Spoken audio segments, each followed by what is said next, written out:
Bonjour à tous, je suis Alessandro Gasso et de Autodesk et je vous souhaite la bienvenue à notre rendez-vous du jeudi matin avec Fusion 360. Comme tous les jeudis, on essayera de présenter des fonctionnalités de base de Fusion 360. Comme peut-être vous le savez, le but de cette série de présentations, c'est d'aider ceux qui commencent à utiliser Fusion 360 à le faire voilà, d'une manière correcte, le plus rapidement possible. Alors, c'est des présentations que voilà, on essaie de faire le jeudi matin si en fait l'horaire ça vous convient pas, vous n'arrivez pas à suivre la présentation en direct, il n'y a pas de souci parce qu'en fait toutes les présentations sont enregistrées et disponibles sur la chaîne YouTube de Fusion 360 dont on a créé une playlist où vous trouvez tous les enregistrements des présentations précédentes. En fait, vous avez le lien direct à cette page dans la description de toutes les présentations. Mais normalement, au début de chaque présentation, je vais vous montrer comment y accéder à partir de la page d'accueil de la chaîne YouTube de Fusion 360. Si vous avez des questions par rapport aux arguments que je vais vous présenter, vous pouvez utiliser la chat à côté pour envoyer les questions et je vais essayer de répondre à la fin de la présentation. Sinon, si vous regardez l'enregistrement et vous avez des questions, vous pouvez bien sûr les ajouter dans les commentaires en bas et je vais essayer de répondre le plus vite possible. Voilà, alors aujourd'hui, on commence à aborder un argument, c'est quelque chose qui a été demandé plusieurs fois. En fait, on commence à se pencher sur l'espace de travail fabriqué, le CAM pour comme on l'appelle. Alors, je dois dire plusieurs choses avant de commencer.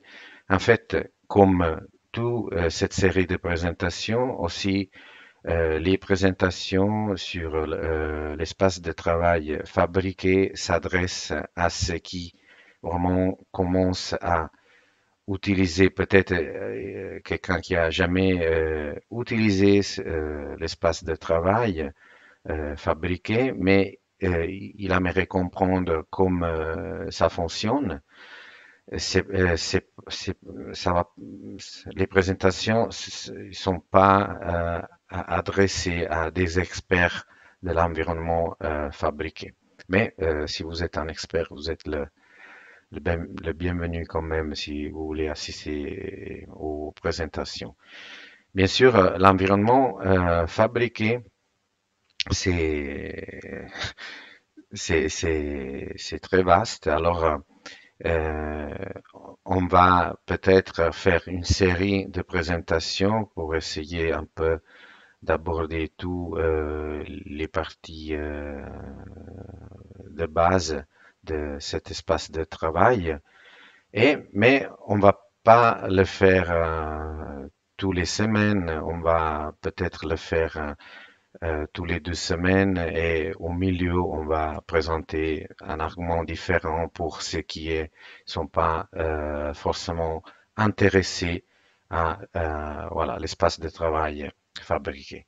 Alors aujourd'hui, on commence à voir en fait les options qu'on a pour en fait la configuration dans l'espace de travail fabriqué et On commence.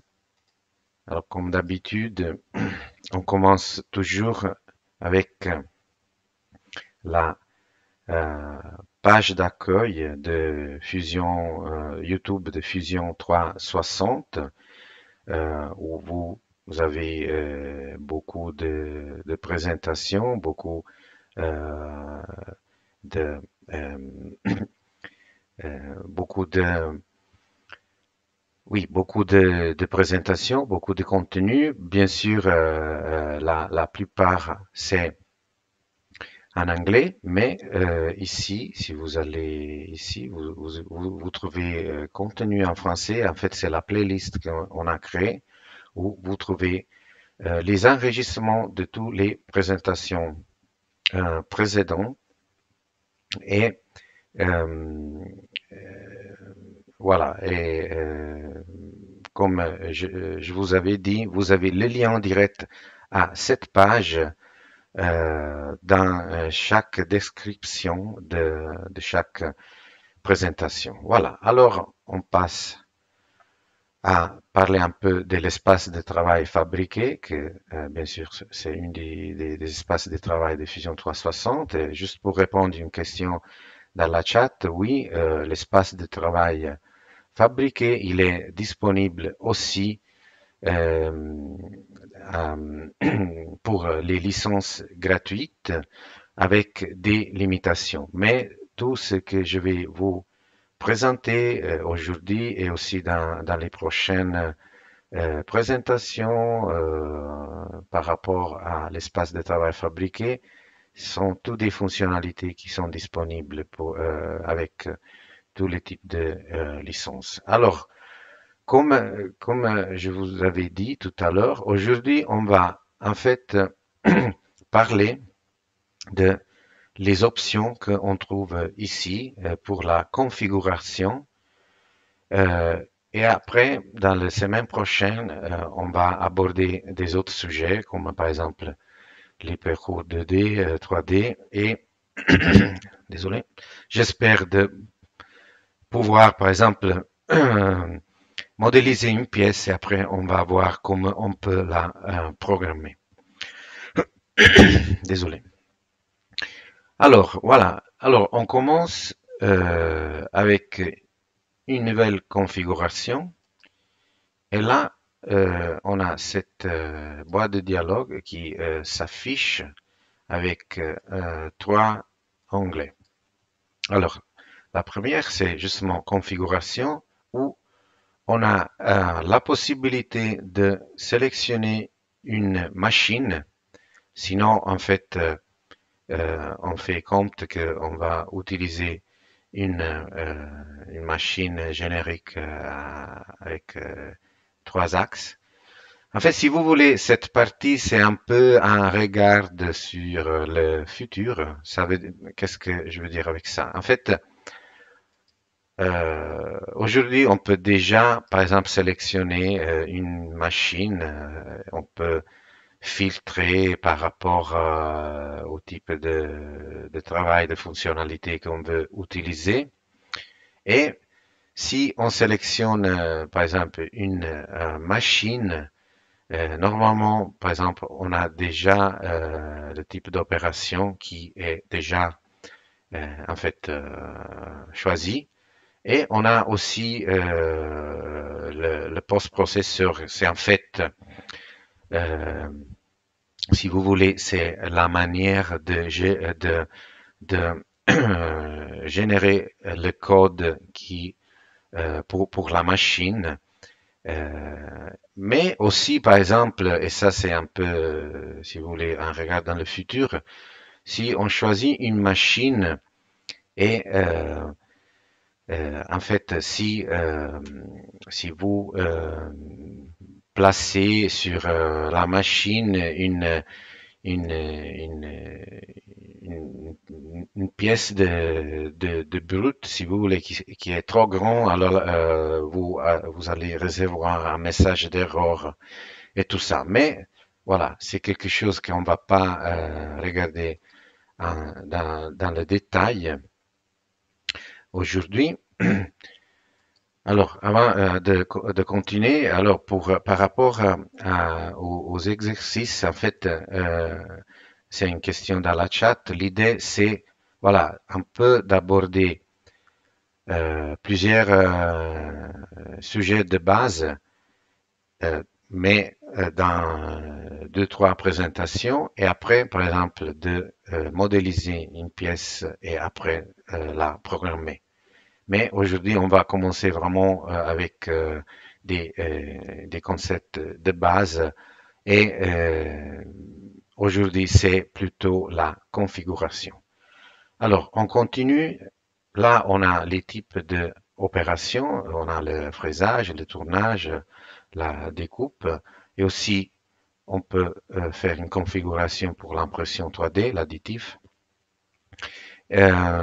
Aujourd'hui, on va en fait utiliser, on va parler du fraisage, mais la plupart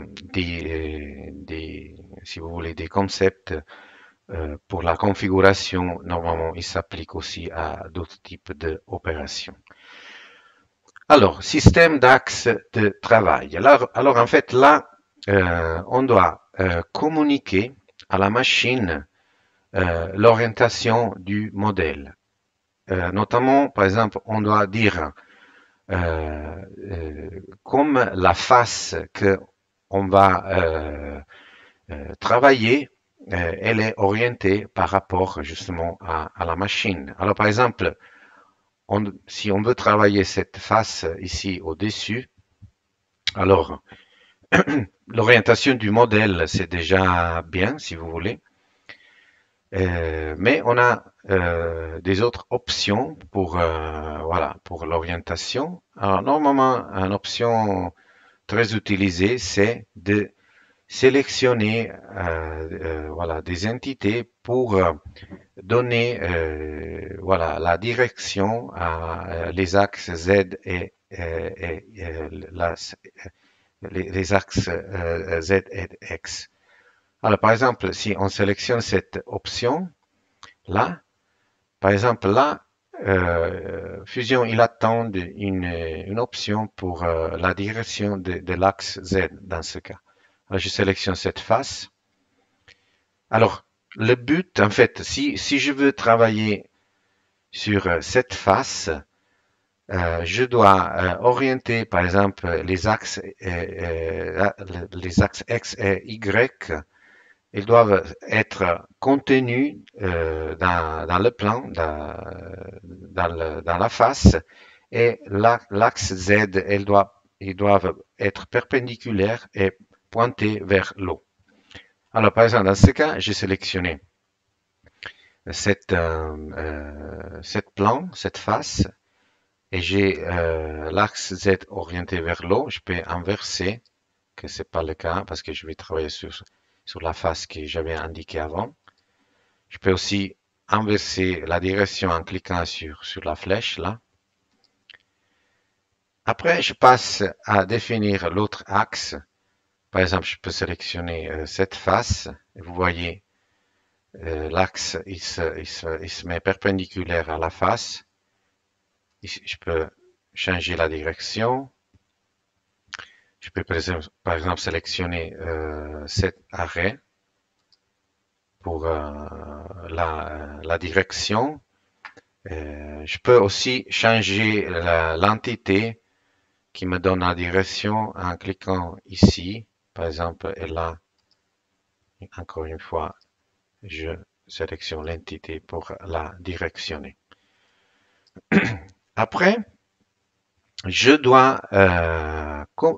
dois définir l'origine parce que, en fait, à la fin, on va générer un code que la machine va utiliser pour voilà, faire bouger les outils.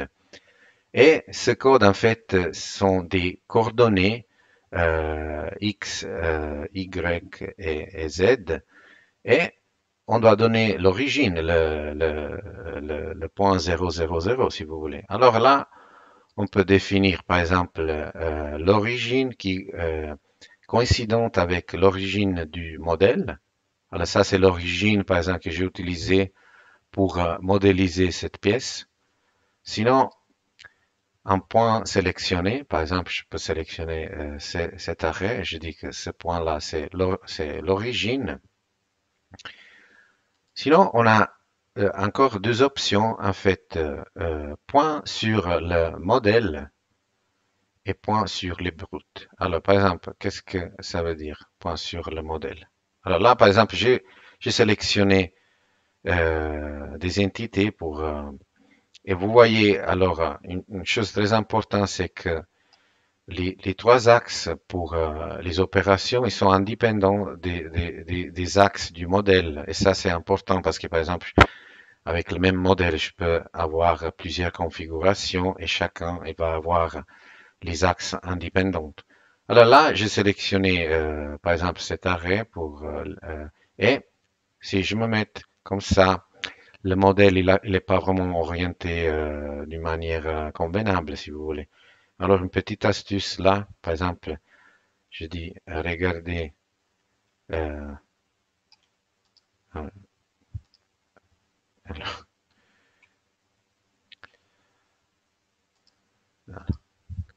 là, on répond,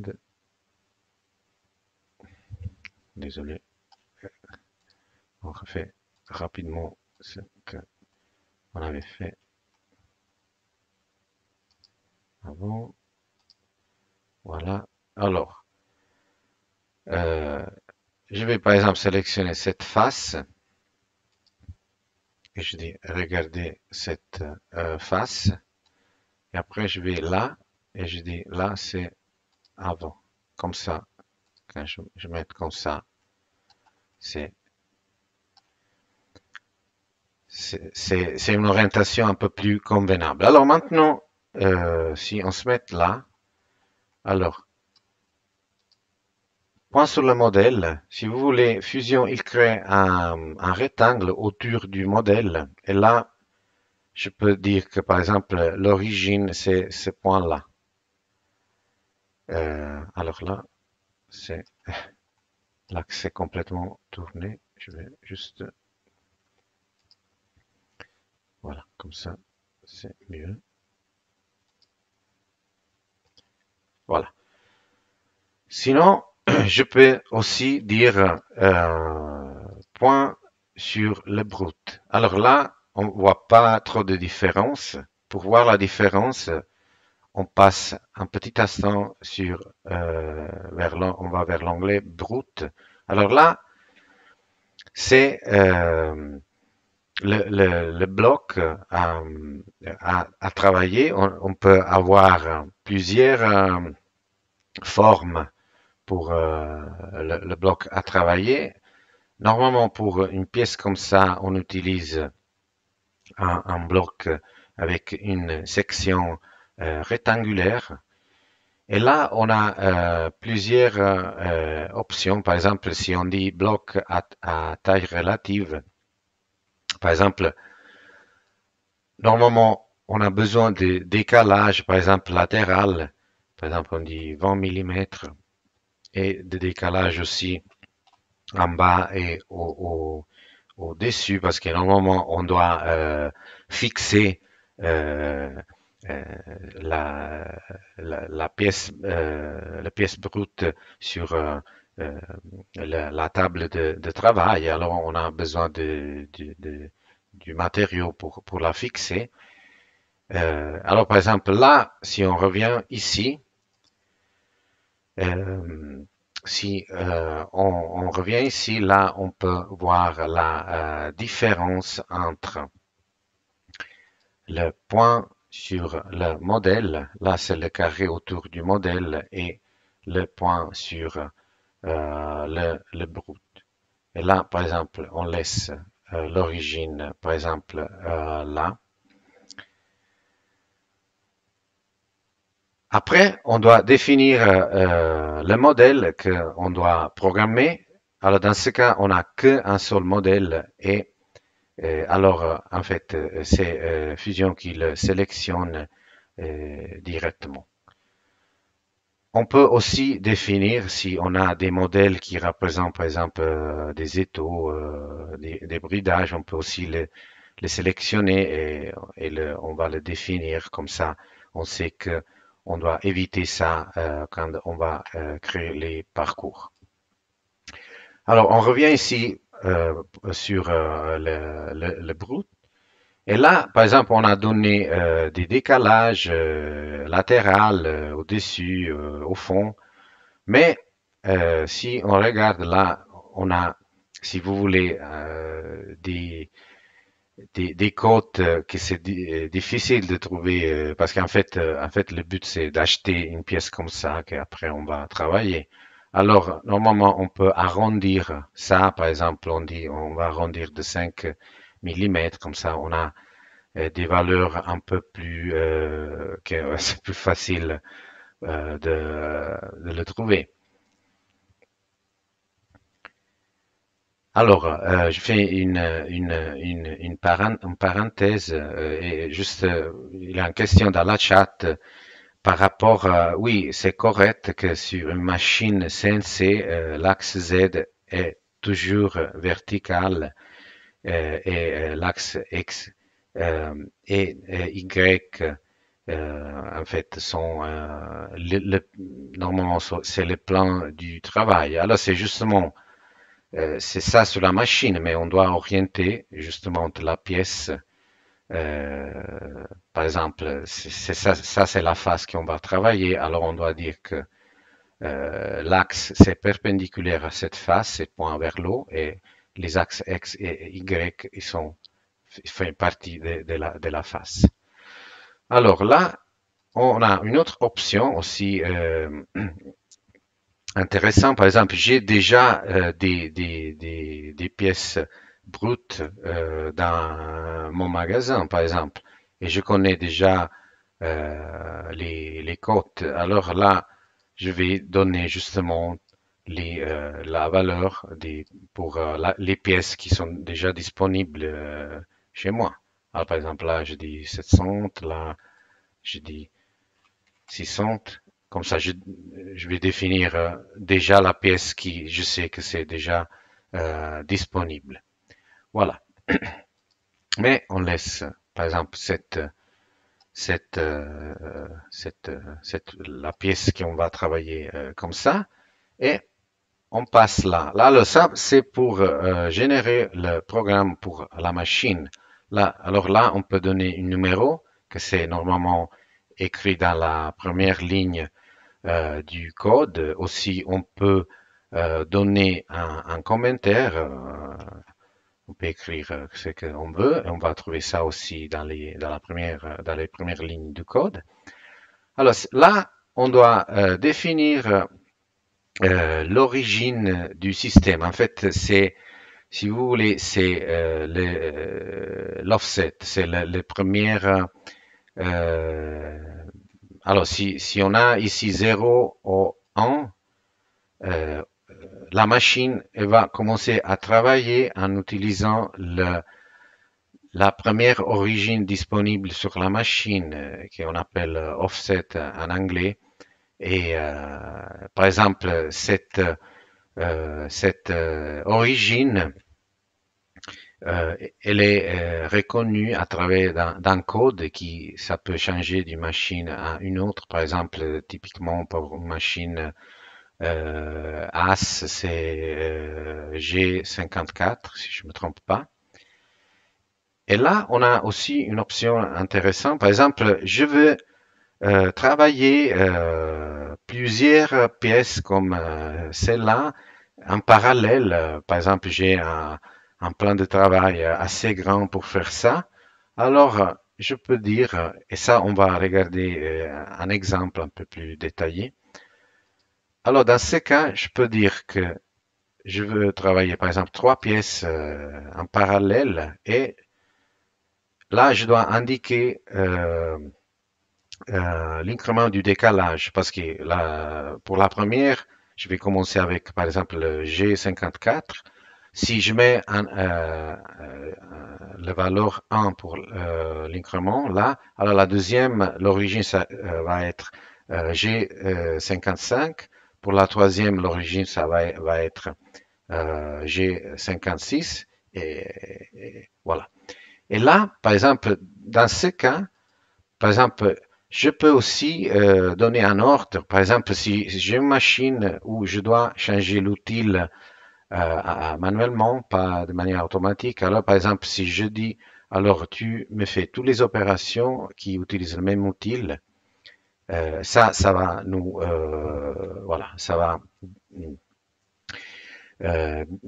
voilà, économiser un peu de temps si vous voulez. Sinon, je peux dire, voilà, tu me fais sur les trois pièces la même opération d'abord et tu continues avec la deuxième opération sur les trois pièces et voilà. Alors là, c'est on a vu quand qu'est-ce qu'on a quand on commence une nouvelle configuration. Après, on a se créer un programme CN. Alors, qu'est-ce que ça veut dire ça? Alors, pour faire ça, je dois, par exemple, créer un parcours. Alors là, je vais pas trop parler de ça parce que ça, c'est quelque chose qu'on va aborder en détail dans une prochaine euh, présentation. Mais bien sûr, je dois sélectionner un outil. Et là, j'ai ma bibliothèque d'utiles. Là aussi, je vais pas trop parler de ça parce qu'on va aborder ça en détail dans une autre présentation. Mais en bref, là, j'ai tous les bibliothèques installées avec Fusion 360. Je peux aussi ajouter les bibliothèques qui sont sur les clouds, qui sont pas installées par défaut, mais on peut les installer après si on veut. On va regarder ça dans une prochaine présentation. Normalement, si dans mon document, si j'ai déjà utilisé des outils, ils sont déjà sauvegardés dans le document. Je peux aussi faire, par exemple, je peux utiliser des filtres pour chercher l'outil. Alors, par exemple, là, je vais utiliser ça pour faire cette première opération. Et pour la géométrie, alors en fait, je vais faire cette opération de commencer à travailler cette face pour enlever le matériel que j'ai en plus. Alors pour la géométrie, par défaut, comme on a défini, en fait, cette rectangle jaune, c'est, si vous voulez, c'est la pièce brute on a définie. On peut la laisser comme ça. On va pas trop parler des autres onglets, on va parler de ça dans la prochaine présentation. Je dis OK et j'ai quelque chose comme ça. Que avant, avant, je, à partir de là, je sélectionne l'opération, cette série d'opérations, et je dis de créer le code pour la machine. Et là, je peux sélectionner, par exemple, la machine pour le post-processeur. Je peux répondre à plusieurs questions là et tout ça. Alors maintenant, on a, si vous voulez, une autre option pour faire ça avec une interface utilisateur différente que justement je peux créer avec créer un programme CN. Ah, si vous voulez cette partie, c'est plus ou moins la même chose qu'on a vu avant. Là, je peux choisir le post-processeur. Là, je peux choisir différentes options. Et là, j'ai mes opérations. Maintenant, j'ai une opération. Mais on va voir dans les prochaines minutes que cette nouvelle interface utilisateur nous donne plus de possibilités par rapport par exemple, à ce qu'on avait avant avec, on avait que ça avant. Cette nouvelle interface utilisateur, il nous donne plus d'options et on va le voir dans le détail dans les prochaines minutes. Voilà. Ah, pour l'instant, par exemple, je peux appeler ça. bon, je peux donner le nom que je veux à les opérations. Après, j'ai la possibilité de créer des dossiers. En fait, euh,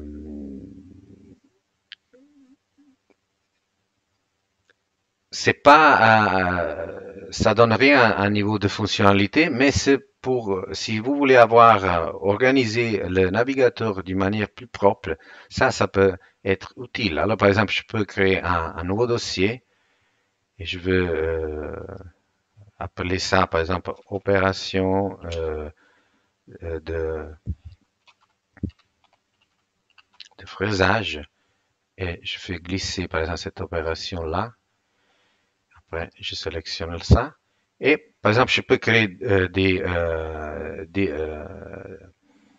différents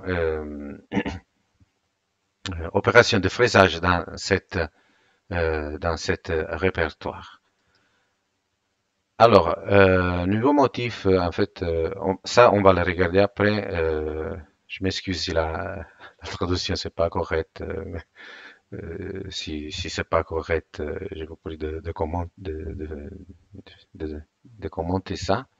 On regarde maintenant qu'est-ce que ça veut dire une NC manuel. Alors, par exemple, on veut, on va travailler, par exemple, ces quatre arrêts.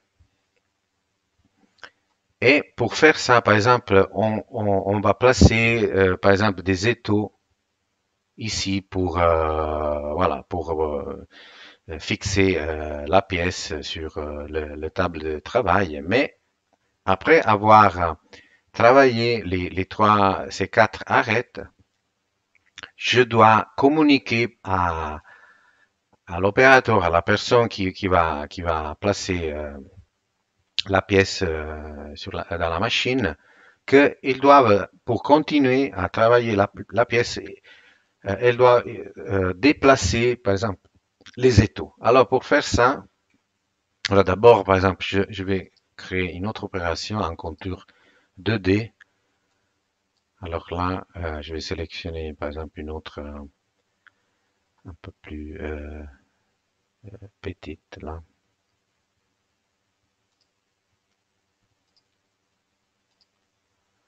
Par exemple, on va sélectionner.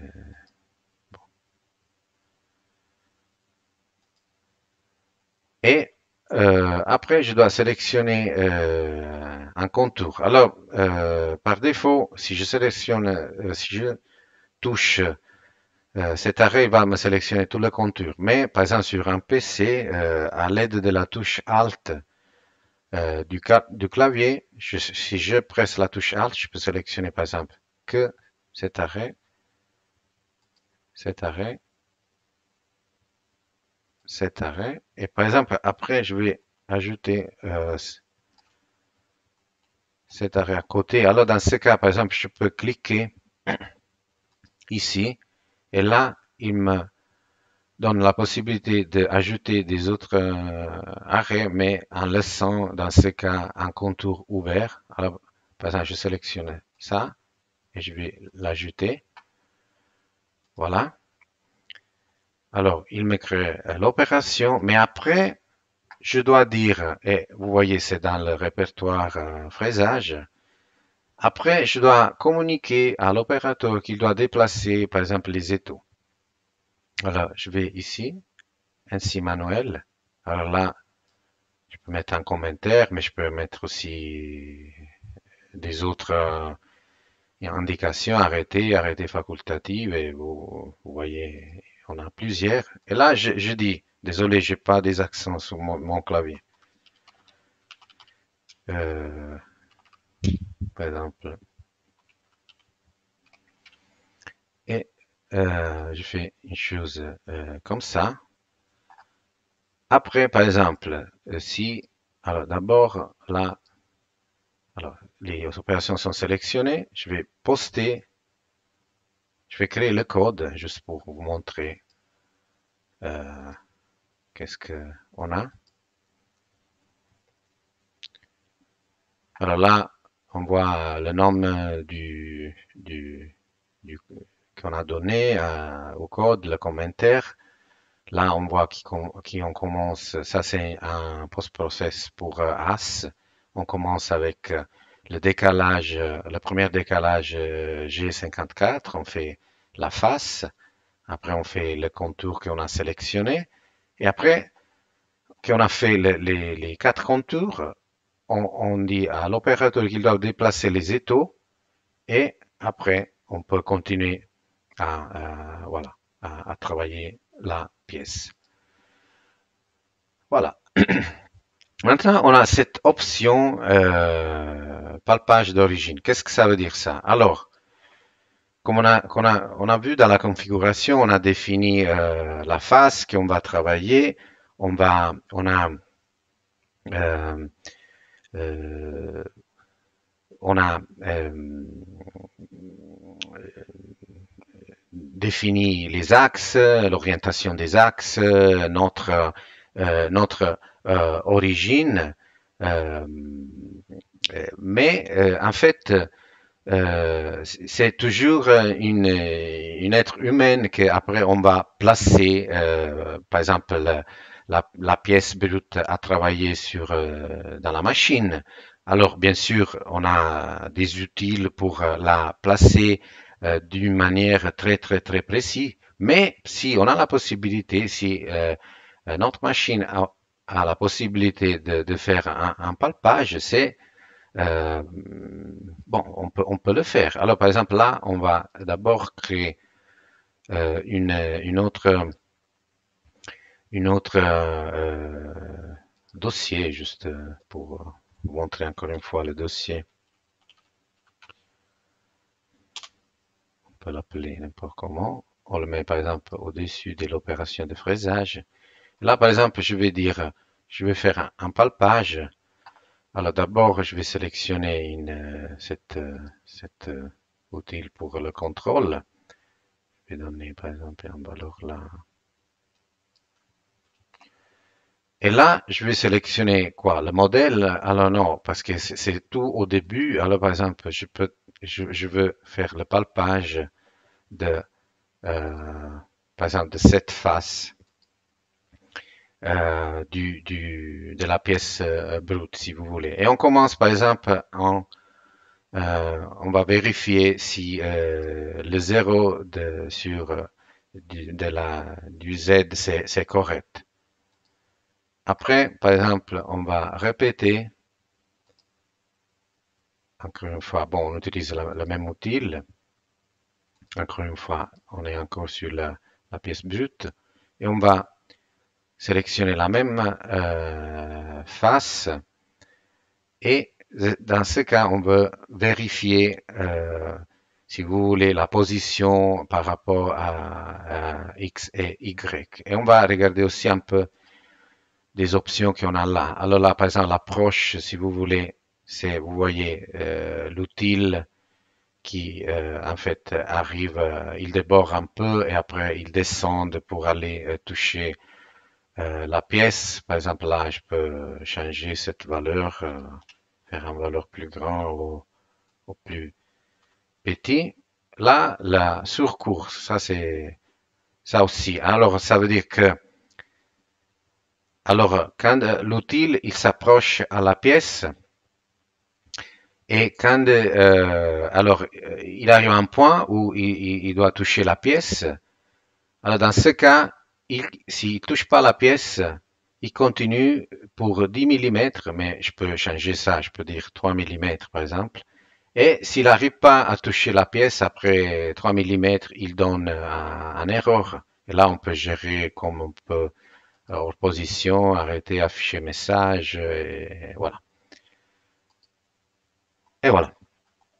Alors, par exemple, on a fait ces deux opérations. Là, par exemple, maintenant, on peut faire une simulation. On va parler un peu plus de ça après. Alors ça, il regarde la Z, après il regarde X et Y, et après il fait les opérations qui, qu'on a programmées jusqu'à présent. Voilà. Ok. Alors, on avait manqué de parler de cette option. Encore une fois, je ne sais pas si la traduction c'est correct, vous me dites. Alors, pour faire ça, on passe à un autre exemple. Alors là aussi, alors là, on fait une nouvelle configuration. Et là, par défaut, Fusion, il pense que je dois tout travailler, alors il me crée une pièce brute autour de tous les composants. Mais dans ce cas, voilà, j'ai plusieurs composants, alors je dois définir le modèle que je vais travailler. Alors, je sélectionne ça, et après je vais sélectionner le modèle. Vous savez, je peux presser le bouton gauche de la souris et sélectionner le modèle que je dois travailler. Dans ce cas, en fait, le modèle brut, c'est pas, je veux pas faire comme avant, mais c'est quelque chose que j'ai modélé. C'est un composant. Alors, dans ce cas, j'ai la possibilité de dire euh, depuis le solide et je sélectionne ce solide et comme on a fait avant, on peut dire que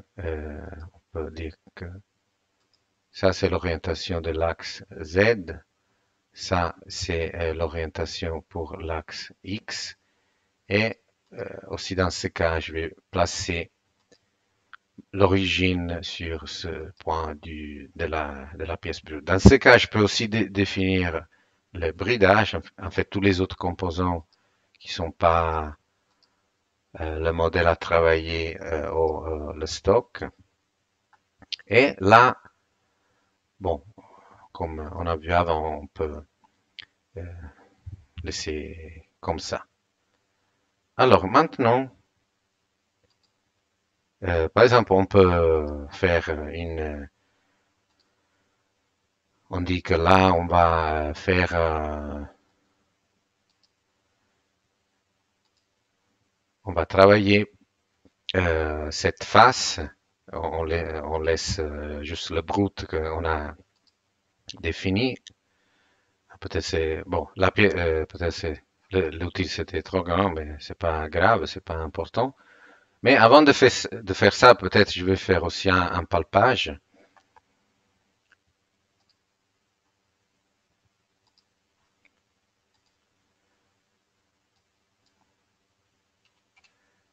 Alors dans ce cas, par exemple, si je dis brut, j'ai rien parce qu'en fait le brut c'était aussi un modèle.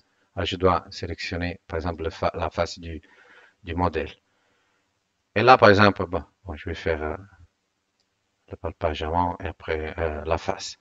Mais maintenant, par exemple, je veux faire les mêmes opérations sur plusieurs pièces comme ça, placées en parallèle dans ma machine, si j'ai l'espace, bien sûr.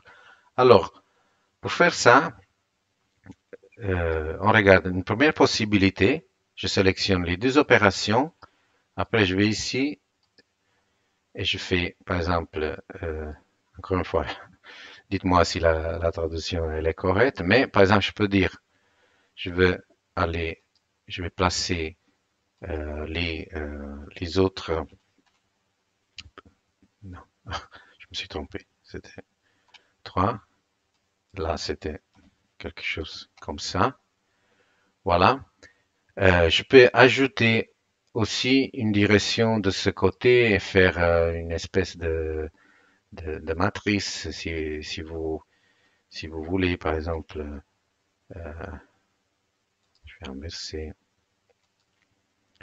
Mais je peux dire si je veux travailler l'original ou pas. Bon, pour l'instant, on laisse comme ça.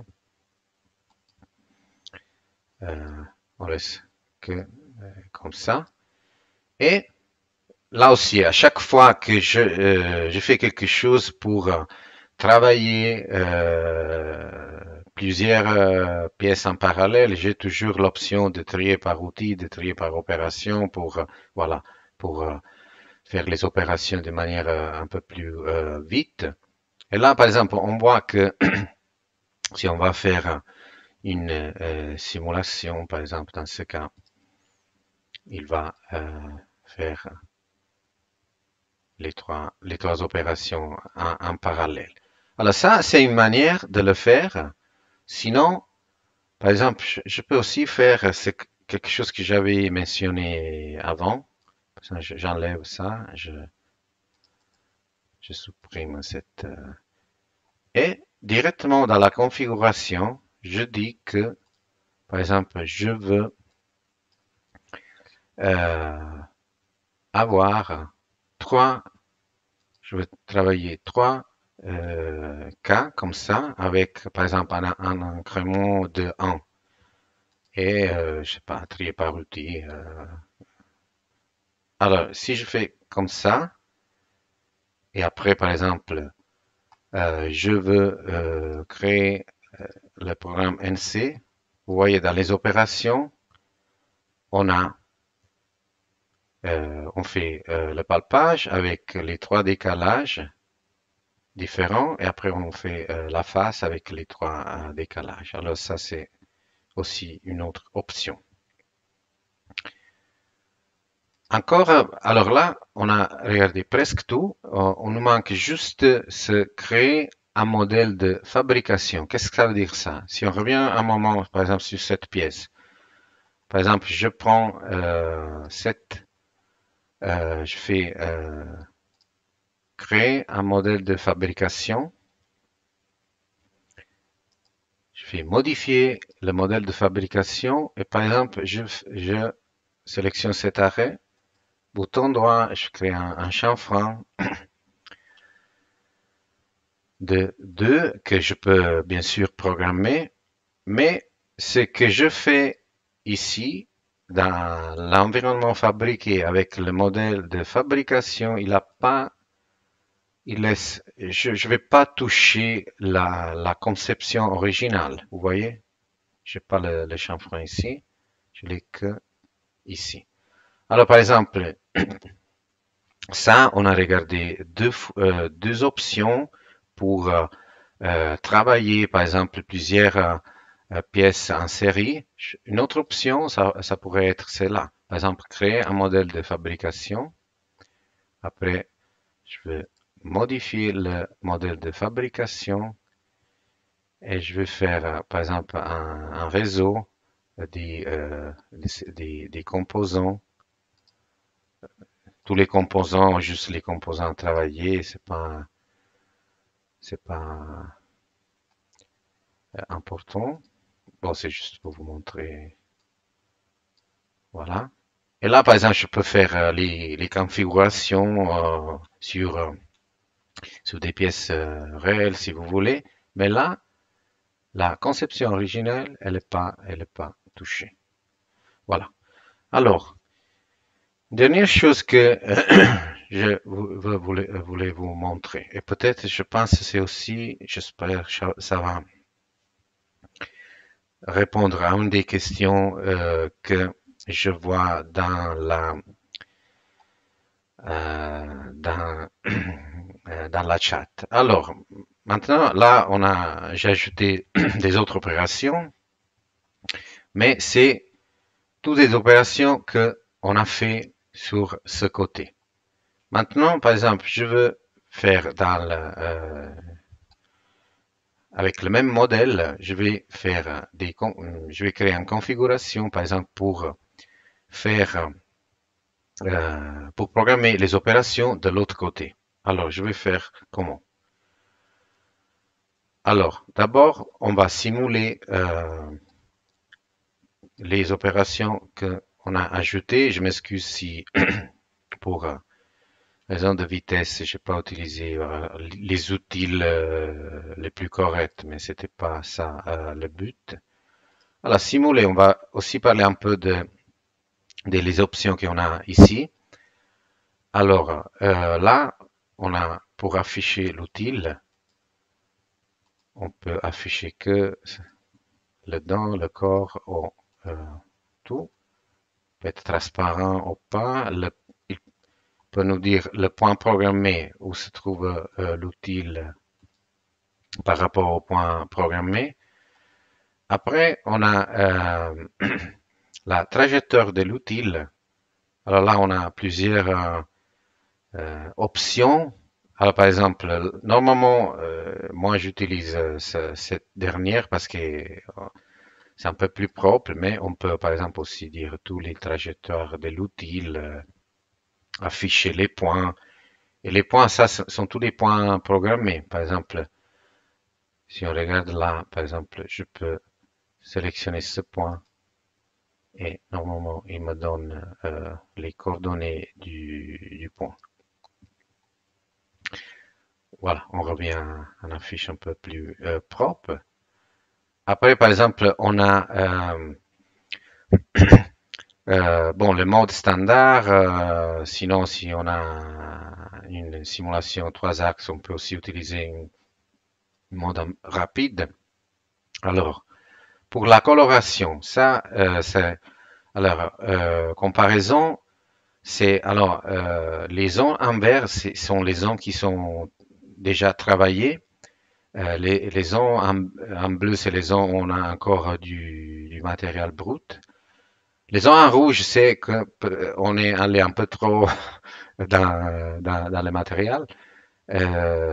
Sinon, on a aussi, par exemple, la possibilité de donner une couleur à chaque opération pour chaque outil utilisé ou tout simplement d'utiliser la matière du brut. Et là, on peut choisir la couleur. Moi, normalement, je préfère cette comparaison. Et là, par exemple, là, on peut utiliser ça pour aller au prochain mouvement ou aller à la prochaine opération ou aller jusqu'à la fin. Là, on peut aussi contrôler la vitesse de la simulation. On peut aussi avancer manuellement à l'aide du bouton gauche de la souris. Si on bouge la souris en pressant le bouton gauche, on peut avancer manuellement. Alors, maintenant, on a dit qu'on veut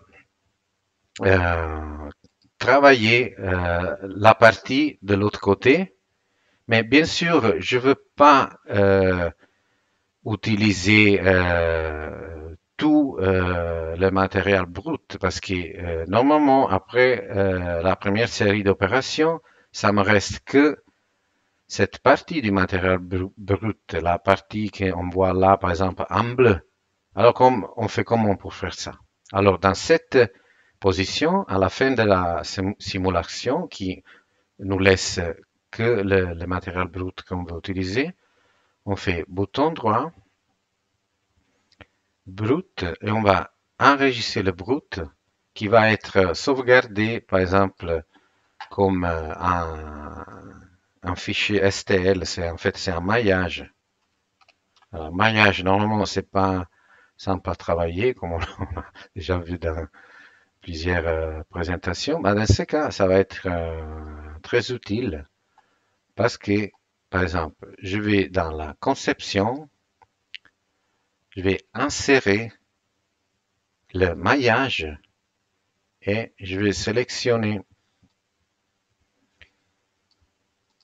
par exemple, ce qu'on vient de, et normalement, la position c'est correct, je peux bouger, mais je ne vais pas bouger parce que normalement, la position c'est pas correct. On revient vers fabriquer. On va créer on va tourner la pièce. On va créer une nouvelle configuration. Et la première chose que je veux faire, c'est de dire que le brut, c'est depuis le solide, même si en fait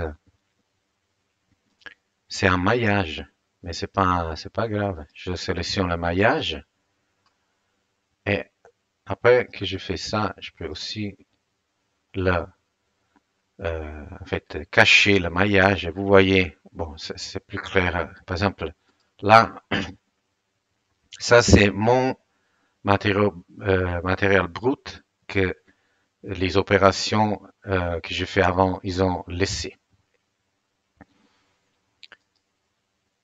Le corps, le modèle à travailler, c'est bien sûr cela. Je vais orienter le modèle. Alors peut-être c'est un peu plus clair. Je reviens sur la question que vous m'aviez posée avant. Ah, maintenant, c'est le même modèle qu'il a l'orientation du modèle, mais pour le travailler, je vais définir que ça, c'est la direction de l'axe Z pour le travailler de ce côté. Par exemple, pour X, je vais sélectionner ça, je vais changer la direction. Par exemple, désolé, pour l'origine, je vais sélectionner cet